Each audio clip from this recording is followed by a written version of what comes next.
I found my twin brother standing on my front porch after 5 years of silence, and he was holding the hand of a little girl who looked exactly like my daughter. At first, I thought it was a joke. Some cruel coincidence. Maybe a neighbor's kid with a freakishly familiar face. But then he looked me dead in the eye and said, "This is Ava. She's mine." And just like that, the ground dropped out from under my life. You've got to understand, my brother Thomas and I weren't just twins. We were mirror images raised in a house that only had enough room for one spotlight. We used to share everything. Bunk beds, birthday cakes, even bruises from the same scraped knees. But the night he left, that night burned a hole straight through our family. Through me. It started with a fight. Thanksgiving, 5 years ago. My wife, Rachel, had just gone upstairs to tuck in our daughter after dinner. The pie was still warm on the counter. And Thomas, always the wild card, always pushing, decided that was the moment to bring up money. He said I owed him. Said he never got a chance to build a future because I took all the air out of the room growing up. That our parents funneled every ounce of faith into me, college, the house, the respectable life. He said I married stability while he was out chasing scraps. I told him that wasn't my fault. He called me a coward. I told him to get out. And he did. He slammed the door, took his coat, and didn't come back. Not the next week, not the next year. We didn't speak. My daughter, Emma, was only 2 then. She used to call him Uncle Tommy. After a while, she stopped asking. Life moved on. Or so I thought.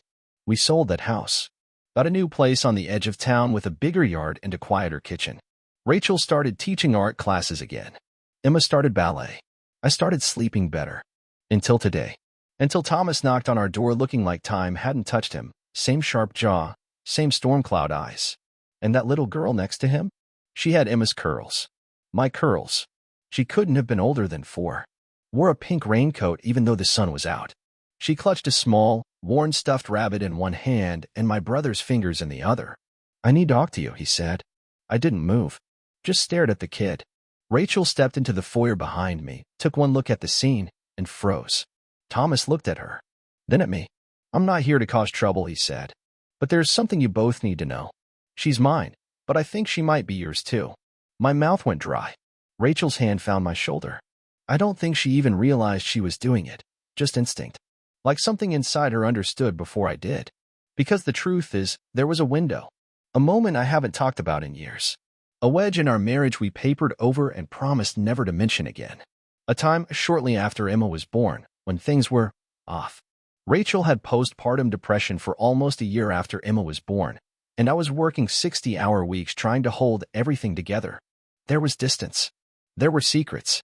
There was one night, almost a year and a half after Emma's birth, when she disappeared for a few hours and came back looking like someone who'd seen a ghost. She never said where she went. I never asked. And now? Now a little girl stood on my porch with my mother's eyes and my brother's chin, looking like a question I never wanted to answer. "Her name is Ava," he said again. "And I think we need to talk. All of us." The wind picked up then. Just enough to make the trees shift. The kind of wind that tells you a storm's about to start, and that this time, there's no outrunning it. And somewhere deep down, in a place I didn't want to admit existed, I knew. The truth wasn't just knocking. It had walked straight through the front door. I let him in. What else was I supposed to do? You don't leave your twin brother, the one you thought you'd never see again, standing on your porch with a child that might be your own. Rachel didn't say a word. She just stood behind me like she was bracing for an earthquake, and maybe she was. Her hands were clenched. Her jaw tight. And I knew that whatever was about to be said, she'd already feared it before. Thomas walked in like he didn't recognize the house. His eyes moved across the framed photos, the tidy furniture, the half-finished puzzle Emma and I had started on the coffee table. Ava stayed close to his leg, still holding that rabbit. She didn't make a sound. We sat in the living room, the 3 of us.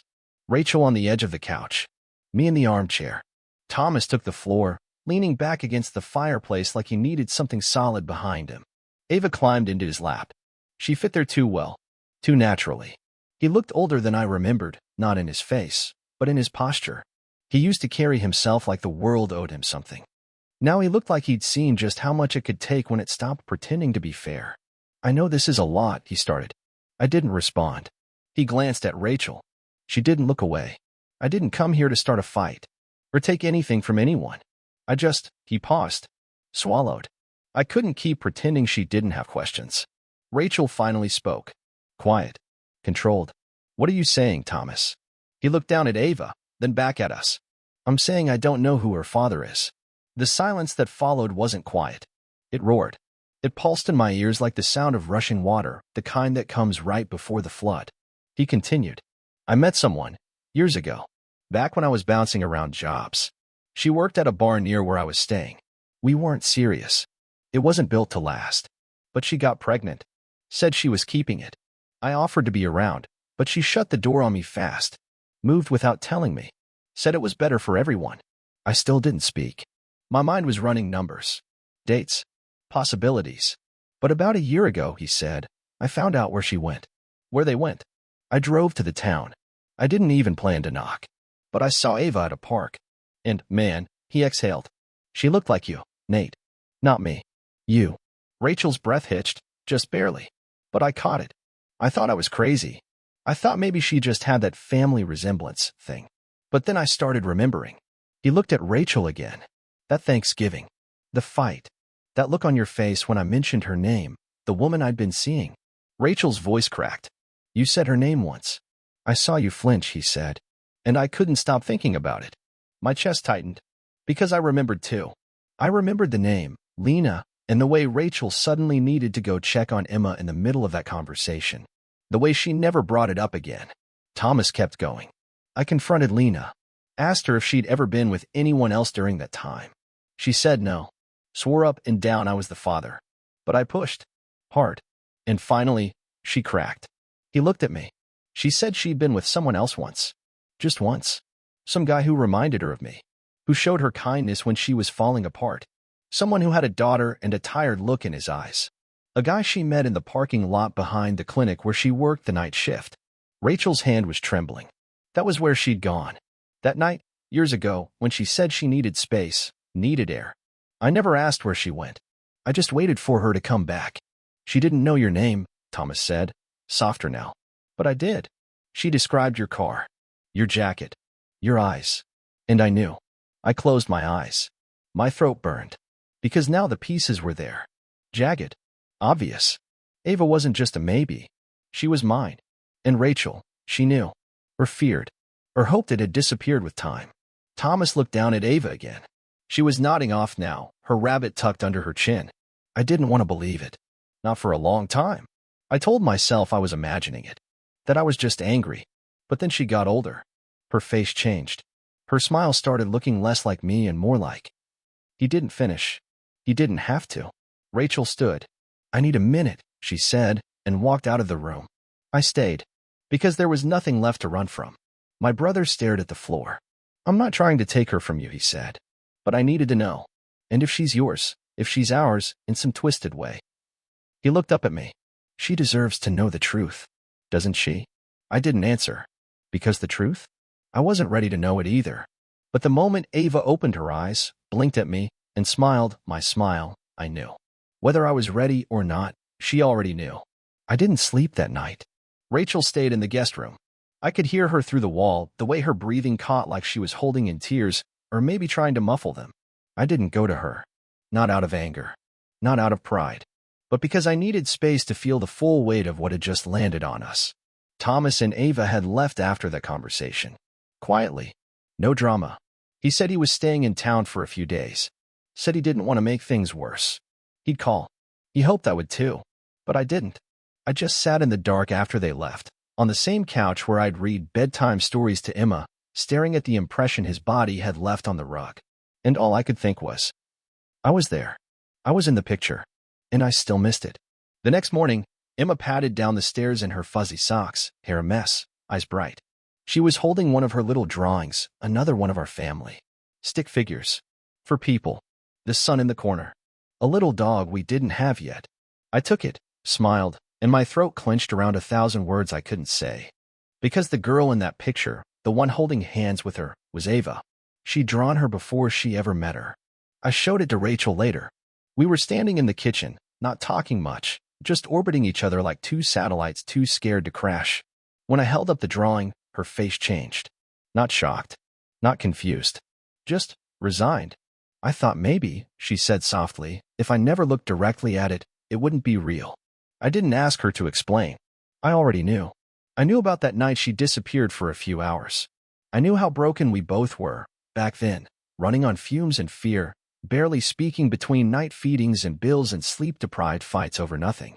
I knew that sometimes people fall, and sometimes the person who catches them isn't the one they're married to. I knew it wasn't just about betrayal. It was about escape. I didn't know it was Thomas, she said finally.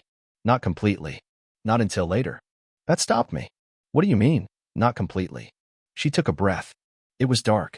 I was outside the clinic crying. He saw me. Pulled over. Said he recognized me from somewhere.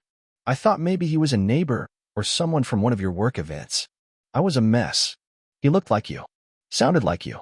And in that moment, I didn't care who he was, just that he saw me. That he asked. I leaned against the counter, heart pounding. Later, when I saw a photo of him again, it hit me. And I tried to convince myself I was wrong. That I hadn't done what I thought I did. But I had. She looked down. I didn't say anything because I didn't think you'd ever forgive me. And honestly, I didn't think I deserved to be forgiven. And you didn't tell me. She shook her head. What was I supposed to say? That I slept with your brother by accident? There's no right answer to that. Just silence. The kind that settles in your bones and builds a second skeleton made of regret. She took a step toward me, tentative. I wanted to believe it was a fluke. I told myself it didn't count.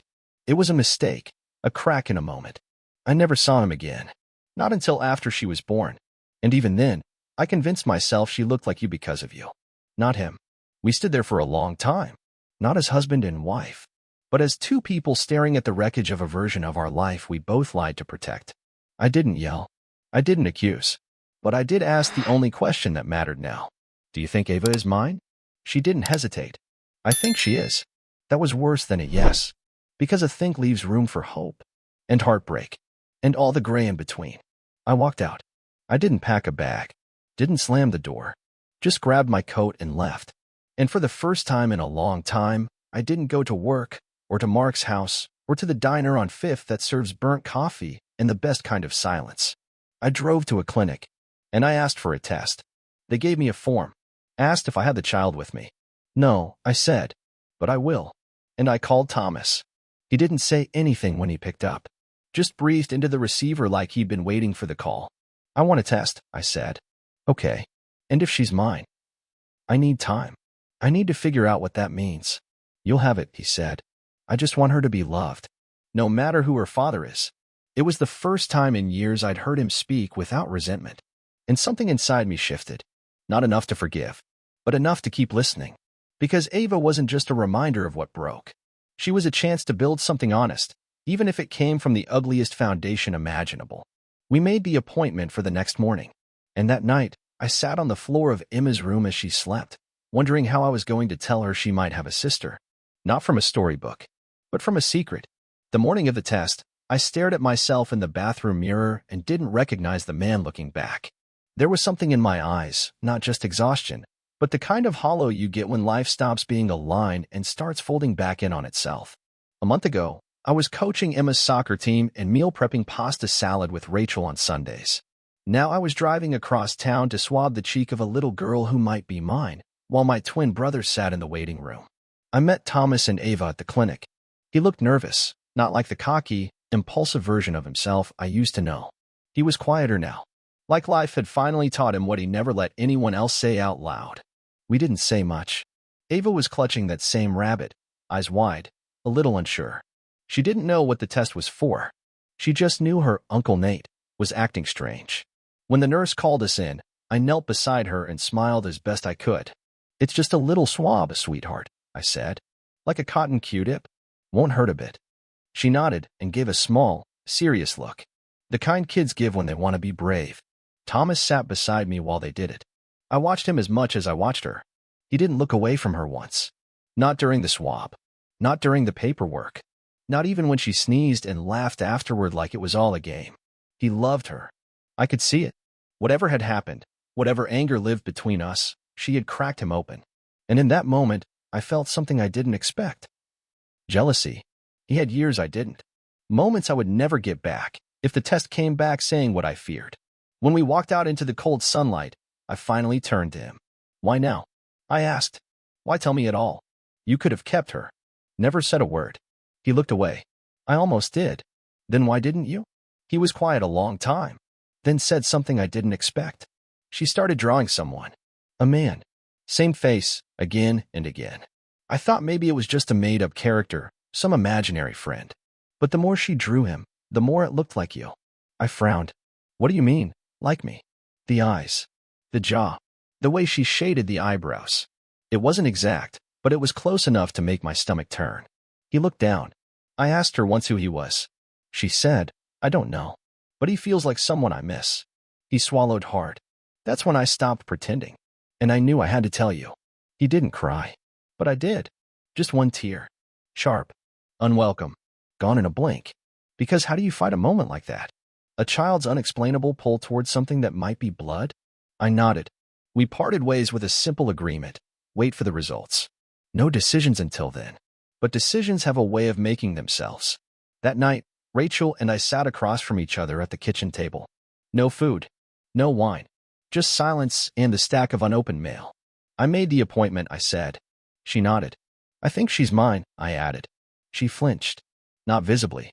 But I knew her well enough to see it, the ripple across her face when a truth she was dreading finally took shape. If she is, she asked quietly, what happens to us? That was the question, wasn't it? Not just whether our marriage could survive this, but whether it should. We'd already buried so many unspoken things beneath that rug of forgiveness. Now the whole damn floor was sagging. I don't know, I said. And that was the first real thing I'd said in weeks. She nodded again. Not angry. Just tired. I want to be honest, she whispered. I thought I could live with never knowing. But seeing her? Hearing her name? It broke something open in me. You knew? I asked. Not for sure. But in my gut, yeah, I knew. She looked at me with red-rimmed eyes. She has your smile. That was the last thing we said before bed. We didn't sleep in the same room that night. We didn't even close the doors. Just drifted apart like boats in the same fog, silently deciding not to collide again until we had a reason. 2 days passed. Then the clinic called. I took the call in the garage. I needed walls around me. The voice on the other end was polite. Professional. She read the result like she was naming the weather. Probability of paternity, 99.99%. I didn't say thank you. Didn't say anything. Just hung up and stared at the workbench. There was a small toy Emma and I had been building, a model rocket ship, half-painted, waiting for decals. I picked it up, turned it in my hands, and felt the weight of a second childhood I hadn't seen coming. Ava was mine. Not maybe. Not somehow. Mine. And my daughter? She had a sister. Now I had to figure out how to tell her. And how to explain to the girl I helped bring into this world that for 5 years, I never knew she existed. I told Emma the next morning. She was sitting cross-legged on the living room rug, braiding her doll's hair and humming the theme to some cartoon I could never quite remember. There was glitter on her cheek and a bandage on her knee from yesterday's fall in the yard. Just normal. Innocent. Everything I was about to change. I sat beside her. She looked up and said, You okay, Daddy? You look like when the dog ran away, and you didn't want me to see you cry. It almost undid me. I nodded slowly. I'm okay, sweetheart. I need to tell you something important. About someone you met. Her brow furrowed, curious but calm. That girl from the other day? Ava, I said. She nodded. She looked like me. She does, I said. And there's a reason for that. She tilted her head. Is she family? I paused, then said it simply. She's your sister. Emma blinked. Sister like cousin, or sister like you and me kind of sister? I swallowed. Like you and me. She looked down at her doll. Smoothed its hair. Then she said something I'll never forget. Is she gonna live with us? It wasn't a scream. Not confusion. Just a child reshaping the world to fit something new. And for a moment, I felt the deepest guilt of my life, not because I had failed, but because I had no answers that wouldn't feel like puzzle pieces forced into place. I don't know yet, I told her honestly. But she's part of our family now. And I promise, I'll be here to help you figure out what that means. Emma thought about it. Then nodded once. Okay. And just like that, her little world shifted and accepted it. I wish I could say the grown-ups handled it half as well. Rachel and I spoke later that night. We stood on the back porch, the sun dipping low and our breaths fogging in the air. The silence between us had started to feel like another person in the house, always in the room, always listening. I got the results, I said. She didn't ask. She knew. What now? She asked. I don't know, I admitted. I don't want to punish you, Rachel. But I don't know if I can keep pretending this marriage is something it isn't. Tears welled in her eyes, but she didn't cry. I'm not asking you to, she whispered. I just want you to know, it never stopped meaning something to me, even when I was too ashamed to say it. I nodded, because shame had been our currency for years. Quiet, unspoken debts we never paid in full. I need time, I said. So do I, she replied. And just like that, we agreed. No divorce papers yet. No final declarations. Just space. Time. Honesty, finally unfiltered. I saw Thomas the next day. He was at the park with Ava, pushing her on the swings. She was laughing, wild and free and loud, the kind of laugh that echoed in my chest like a memory I hadn't made yet. He saw me and slowed the swing. She's yours, I said. The test came back. There's no doubt. He nodded once. No surprise in his face. Just something like relief. Or maybe surrender. You gonna tell her? He asked. Eventually, I said.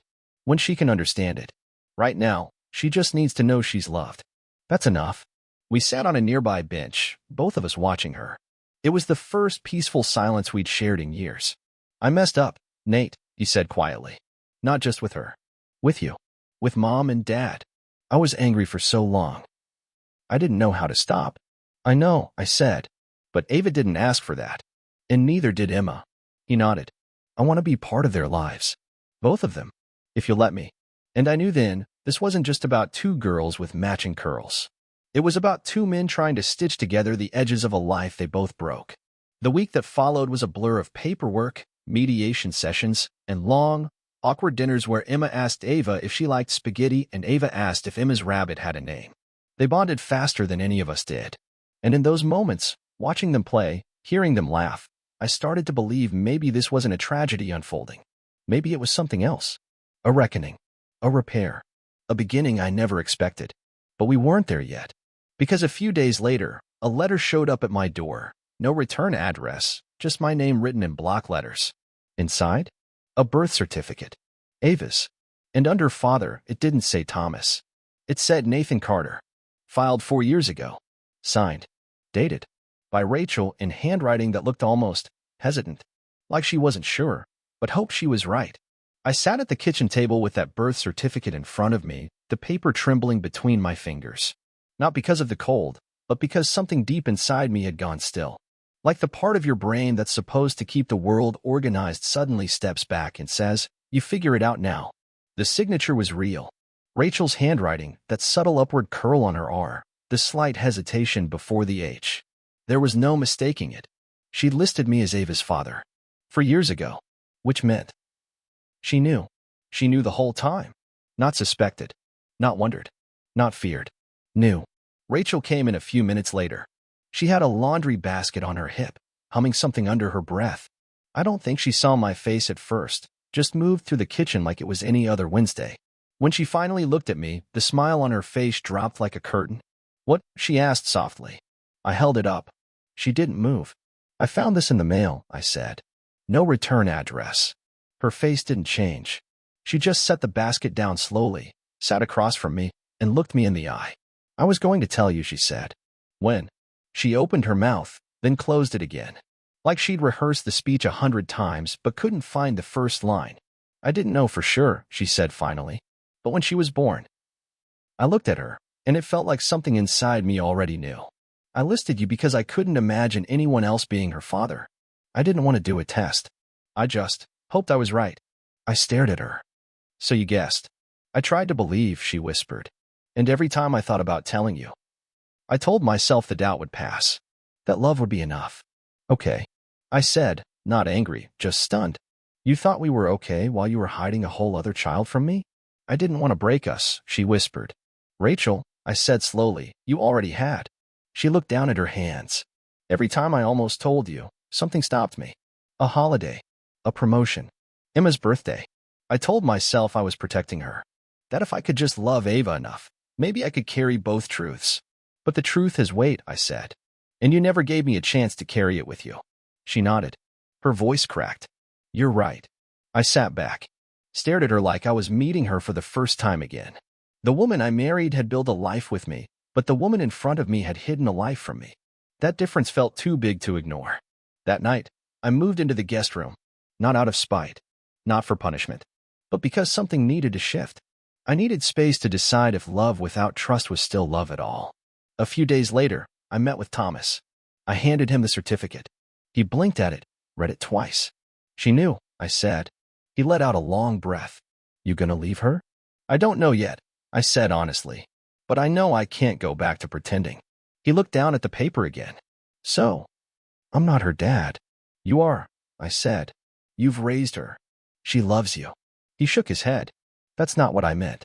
I know, I said. But it's still true. We sat in silence for a minute. Then he said something I didn't expect. I'm glad it's you. I looked up. You're a better man than I ever was, he said. And if she had to come for me to get to you, maybe that's not the worst thing I ever did. I didn't respond. But something in me softened. Just a little. That weekend, we told Ava. Not everything, she was too young. But we told her that she had two dads who loved her, and one big sister who thought she hung the moon. She asked if that meant she got 2 birthday parties now. We said yes. She nodded, satisfied. Can they both have cake? They could. And they would. The weeks that followed weren't clean. There were long nights, quiet mornings, awkward drop-offs, and too honest conversations. Rachel and I started therapy. Not for reconciliation, not yet. Just for understanding. Emma and Ava grew closer than we could have dreamed. They started calling each other Twisters, twin sisters. Their invention. Their way of rewriting the mess we handed them into something only kids could understand. Eventually, I bought a small place across town. Close enough to be part of their everyday. Far enough to breathe. Thomas stayed in town, got a job at a warehouse. Started showing up early. Staying late. Said it felt good to be counted on for once. And me? I found something I hadn't had in years. Clarity. The kind that doesn't erase the past, but finally lets you look it in the face and say, that happened. And I'm still here. One night, a few months later, I was tucking Ava into bed at my place. Emma was already asleep on the couch, curled under a blanket with popcorn still in her lap. Ava looked up at me and whispered, You used to not know I was yours. I froze. She didn't say it with anger. Just fact. I nodded slowly. That's true. But you know now? I do. She thought about that, then reached out and touched my cheek. I knew first. I closed my eyes. And in that moment, every broken thing felt just a little more whole. Because the past? It didn't vanish. But it finally made room for something else. Something better. The truth. And that's what we build on. Not perfect, but honest. And this time, that was enough.